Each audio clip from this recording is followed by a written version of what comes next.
Okay, there's just a little more I wanted to say before I have finished this about the Freedom Star. Another thing I wanted to say, oh, there's the picture of me wearing it as a helmet. And anyway, I didn't have any makeup on, so I don't look all that great there, but such as it is, that is just to show you that helmet stage, which is kind of like how we live now. We're always on our guard, people in this world, because we're afraid of our brothers and sisters, and we've got these thorns and points and everything, and looks like moons or craters or something where we've been wounded, and we feel like we've got to protect ourselves all the time. But we've got to undo that kind of thinking and begin to trust our fellow man and people from other countries and the Muslims and the Chinese. I hear so much talk among some of the fundamentalist Christians, at least, who talk about how, oh, it's China that's going to do us in, and the Muslims are not our friends, and that is all hogwash. Maybe the governments of countries do fight with one another, but the people, the actual people, don't hate us. I remember back in the days when I was younger, and we thought the Russians all hated us and wanted to kill every one of us. But it was just battles between the leaders. The ordinary Russian person did not hate the ordinary American.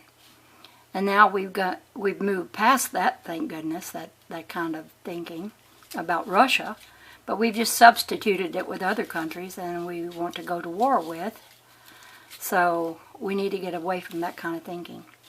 And I wanted to tell you one more thing about the Freedom Star. I'll hold this up here and show you. It took 180 pieces of paper to make this, because each of the 12 little rosettes had 15 in each one to make one of them. So 12 times 15, that's 180. And 180 degrees of a circle is when you're halfway around. And it's sort of like, think of it this way, when we're halfway around and we see we're doing things wrong, we got to go back to our beginnings. So we do a 180-degree turn in our thinking and think again about our beginning and about our oneness in God.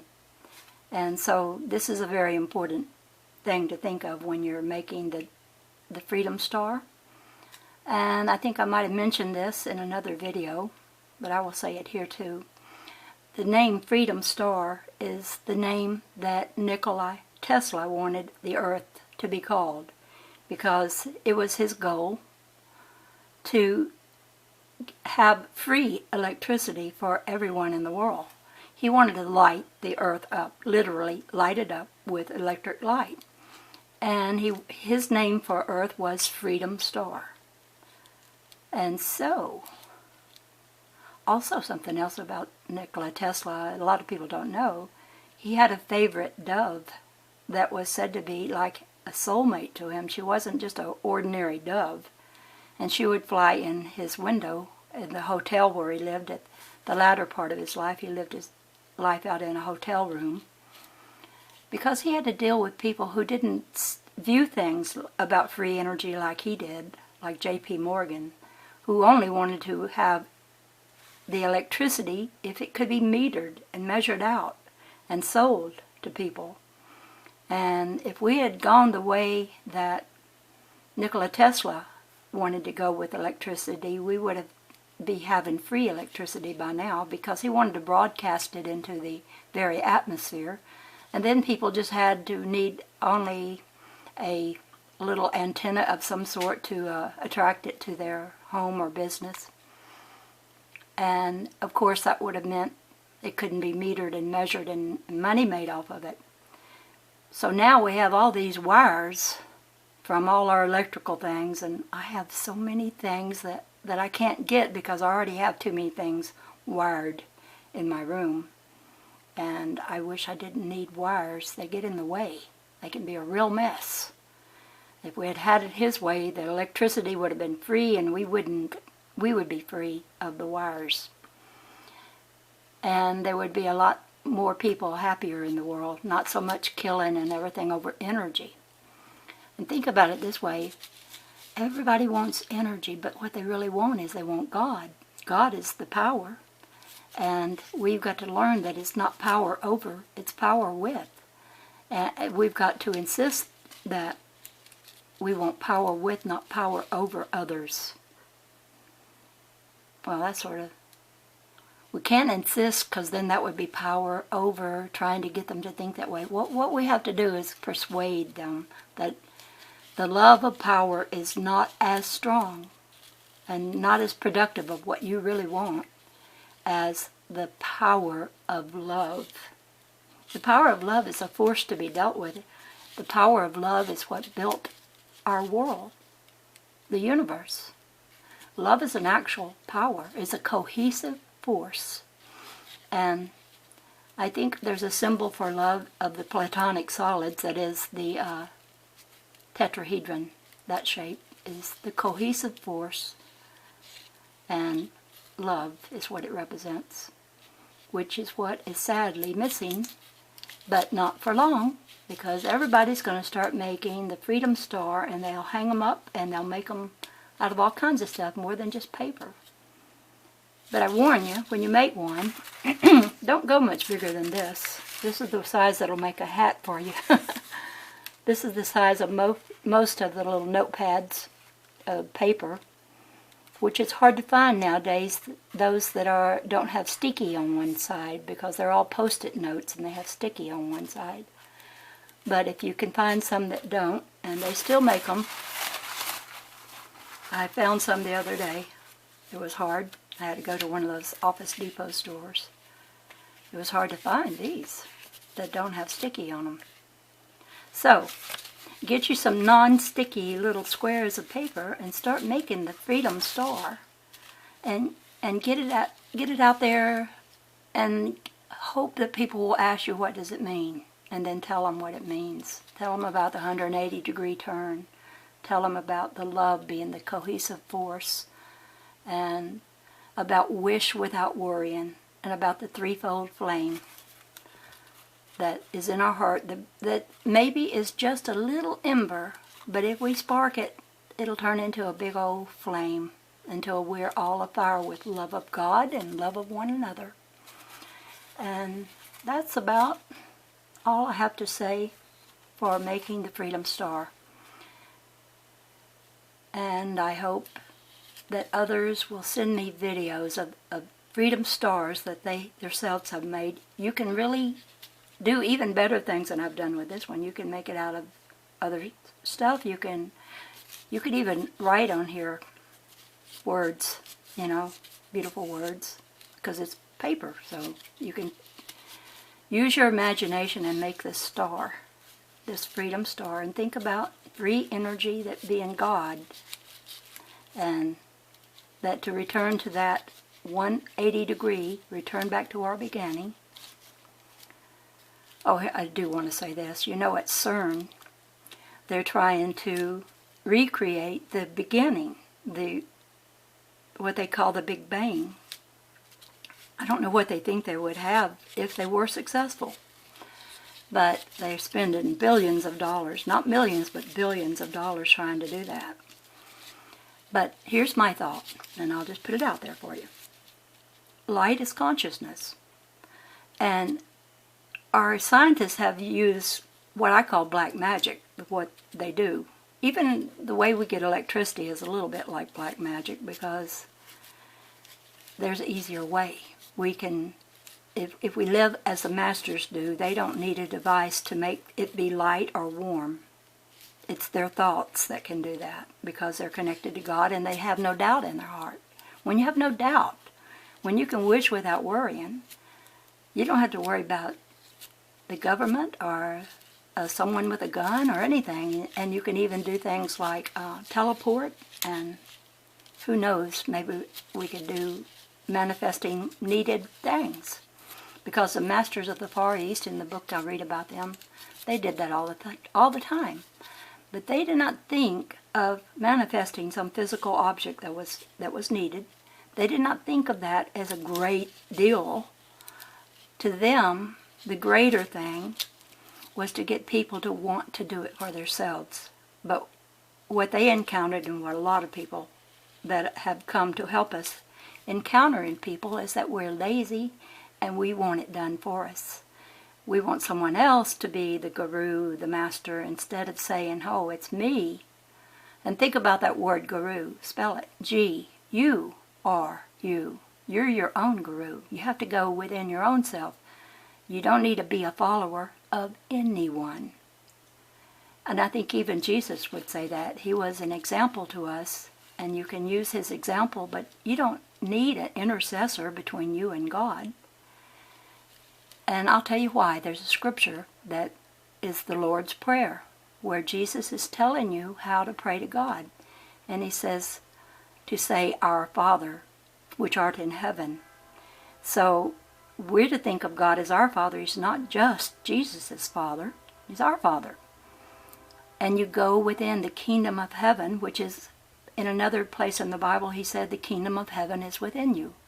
So when he gave us the Lord's Prayer, he said, go within yourself and talk to the Father there. Now, is there a mediator?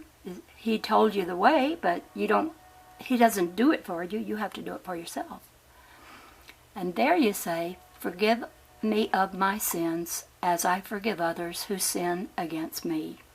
The forgiveness, that's his whole message here, was forgiveness. But it's been turned into his whole message was believe that I am the way and the only way, and if you don't believe that, my Father won't forgive you and you'll have to go to hell and all that. They really completely just ruined. The message was love. And the message was even crucifixion could not destroy love, because love could raise itself again. And so just think of this. Jesus would not have lied and said your sins would be forgiven when you forgive other people their sins. He wouldn't have been telling you a fib when he gave you the Lord's Prayer. But if your sins are forgiven because you have forgiven your brothers and sisters, then you are saved right there, because you're sinless. Because you've asked God, forgive me, and in turn you've forgiven others. And that gives you what I call salvation right here and right now on this earth. Because when you hold on to hatreds or fears of other people, then your life is sort of a hell right here on earth.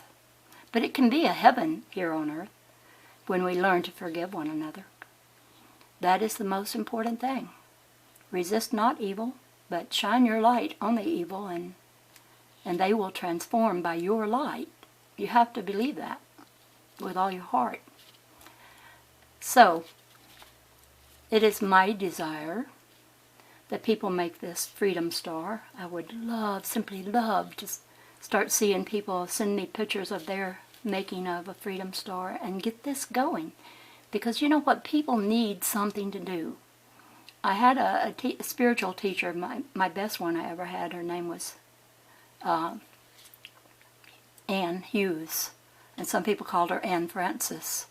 But what she would say to us was, be love. Beloved, be love. And we said, be love. It's not enough. We have to do something. We want something to do. What do? We wanted her to tell us what to do. Well, that's like impossible, because everybody has a different purpose they're here. She couldn't tell us all what things to be doing. She did mention that love doesn't charge for love, and I really took that to heart when she said that, because I thought, yeah, love wouldn't be able to charge for love. Love can only extend itself. That's all love does. And so I want to learn manifestation, so everything I do, I try to make it free for everyone, because I can do this. I have the computer, I have the program, I have the knowledge of how to make a video, and it's freely given. And I ask that if you want the highest blessing upon what you do, forget the money part, because that sometimes takes us into the world of our ego and the world of our needing to be famous and wanting people to look up to us, and all of that is of the ego. Oh, there's a hair. Anyway, that's of the ego. And when you come from your ego, you're not going to get the greatest blessing. And the blessing I want is to learn to manifest. To be able to, as Jesus did, say to the sea, be calm. And the sea hear you and calm its waves. We could stop hurricanes. We could stop floods. We could stop all kinds of weather disorders. Which I think what the weather does is reflect our imbalances that we have. So we have to look to ourselves. If we're going to change anything, we have to begin with changing ourselves and our view of things. If it's an unhealthy view, we need to take the scalpel to ourselves, which is very hard to do. Most people can see in others what they think others need to change, but what they're really seeing is something they need to change about themselves. We have to do introspection of our own self. And while it may be hard, the rewards of doing it are great. And I have loved light and understanding God so much, and now you know, if you've seen other things on my videos, that I'm beginning to see things in the light. Well, I've been seeing them for a long time, but I didn't want to talk to too many people about it because I couldn't show them the same thing I was seeing. And when people don't see what you see, and what you see is something extraordinary, they write you off as maybe a little crazy. And sometimes you feel that way yourself. You think you're going crazy. I know, I've been there. I've been in lockup facilities before. But I finally learned, because you can contact spirit and it be a spirit that is a lesser spirit that will be like a pest or really a menace to you. And that happened to me, and I thought, I want to get rid of this. It knows my thoughts, these little things that are talking to me. And I tried going to a church and having them exorcise that, but that didn't work because they were still there. And then one day I got a good book. It was by Joel Goldsmith. It was called, I think it was called Practicing the Presence. And I read something in there that I never heard taught to me in any church. And that was that all is God. Everything, visible and invisible. There's nothing that is not God. So these little demonic-like things that were trying to possess me, were part of God. And when I realized that, I realized I needed to love them, not hate them, not wish them to go to the pits of hell. And so I changed my attitude, and I thought, they'll know it, because they seem to know my thoughts.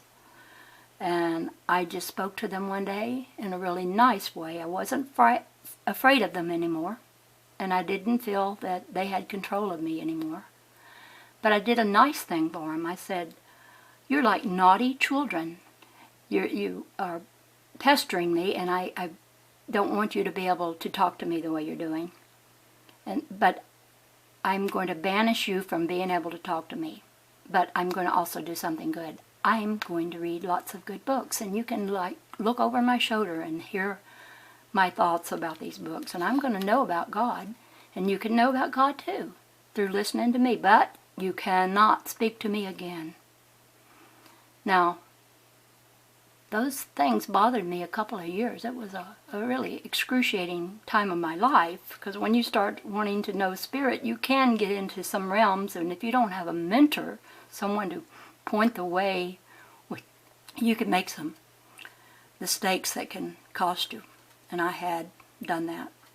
And I had told them before to leave, and they didn't. But the day that I loved them, and I said, you cannot talk. I will not let you talk. I'm not going to let you talk, but I'm not going to tell you to go away. I'm going to tell you just to look over my shoulder and listen to what I'm going to read, because I intend to read a lot of books. And I intend to inform myself what is the truth about you and about me and about God. And do you know, it was a couple of years later, they did cease to talk to me. So I felt like, oh, I'm cured, because that had been going on for quite a while. A couple of years later, one day I decided to ask if they were still about. I gave them permission to talk again, just for a little while. I wanted to know, had they changed? Had they learned anything? And then they spoke to me in my well, it's an inward kind of telepathy. They don't speak in actual words you can hear with your ears. But what they said was, yes, they were so grateful and they were glad I let them talk, because they wanted to tell me how much they appreciated being able to understand and read along with me the books that I would be reading. And they were free from the way they had been when they were pestering me so bad. And it was a wonderful thing. And I freed them to go on. They didn't have to keep around me if they didn't want to, but I thanked them that they learned, and I was thinking, this is the answer. This is the light dwelling with the dark, and being a light to the dark, and not just saying, you're so hateful, I want to get rid of you. So here I am bringing my skeletons out of my closets. Yes, at one time, when I didn't know better, I spoke to spirits that were not of the highest kind. And I will tell you why I think that happened to me. It's all about intention. What your intention is that you want to know spirit is very important. If your intention is, well, I want to be a fortune teller. I want to heal people for money so I can make my way in this world. And I can be something really great, Do you know that's a selfish wish? Even to heal people, that can be selfish, because sometimes you enter into the I want to be so great, as known as a healer. It should just be that we want to communicate with spirit, just for the sheer joy of loving God and knowing God as a friend, and not as a sugar daddy friend that's going to give you everything and give you all this prestige and tell you the winning lottery numbers so that you can have all this money. I've thought about this often too.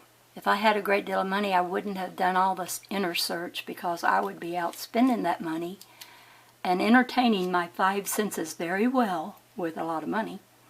And it would have torn me away from the better thing to do, which is to make that search for God within ourselves. And sometimes money, we think that's the answer, and if God was really talking to us, He would make sure we had plenty of it. No, He wouldn't necessarily, because we can abuse money in such a way that it actually hurts us. Besides that, I want to learn manifestation, and I won't need money for that. I want to be as the masters of the Far East were. Am I there yet? No, but I'm on my way. It's like, well, I did buy a lottery ticket. If you don't have some belief that it could be, then you haven't purchased a ticket, and there's no chance you're going to win that, because you haven't entered. You haven't even thought that it was possible. So in a allegory type of way, yes, I bought the lottery ticket, lots of them. And I'll talk about manifestation. I'm not afraid that people will say, oh, you're pie in the sky dreamer. Well, I like that song by John Lennon, that's Imagine, because we are dreamers, but we're not the only one. There's a lot of us dreaming this dream of being one with God. And it can happen. And I think it's about to happen. Something's going on all around us. And you'll see, our scientists are discovering things about the tiniest things, photons of light. And I'm working with that, with the orb pictures that I take. I'm studying another dimension. I don't understand much about it. You can look at some of my videos I've made of the orbs. But I think that I've discovered this because of my interest and my desire to know God better. And I am getting some beautiful pictures of orbs that have so much color. I'm a person who loves color. I have fallen in love with color. I've even been known to buy something just because of its color, even if I didn't need it. like a bucket one time that was a beautiful pink. But I didn't need a bucket, but I wanted that pink color in my room. So I bought the bucket anyway. I figured, well, I'll find some use for it. But color is a vast subject. Colors in the orbs, they move about so freely, and they form themselves with other colors in so many fantastic ways. And I don't even think that these colors I'm seeing in the orbs, I don't think that they're actually physical. I think I'm seeing into a dimension that is in the etheric, that is smaller than the smallest thing inside of an atom. Oh yeah, I remembered what I was going to say about what they do at CERN with the crashing of the atoms together to get the Big Bang. I've read so many books that say we must love the atom, lovingly talk to the electrons. But what do? We force them to do this or force them to do that with our manipulation of them. And it's a kind of black magic. When we could talk to the atom, because the atoms are making up our very bloodstream, and we're stamping imperfection upon them with every thought we think, where we don't respect what the atom is and what light is and what photons are. It's a consciousness.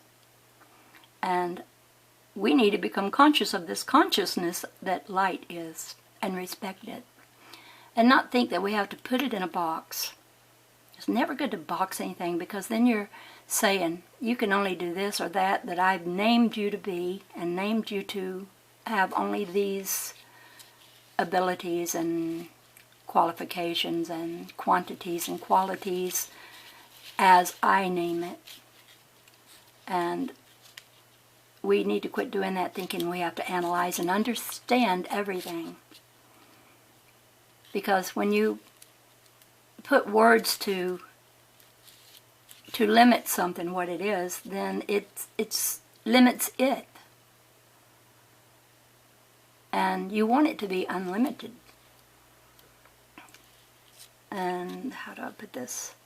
If you put limitations even on ourselves or others, then the atom and the electrons are free to use their consciousness to become something even greater than we ever hoped that we would see them become. And we'll quit thinking that we have the right just to dominate everything. And this is where I will end this. And I hope that I will hear from some of you. And any questions you have, I'd be glad to answer them. And I'll talk to you later. I have some good orb videos lined up to show you. And I'll talk to you then. This is the Dove Lady, over and out.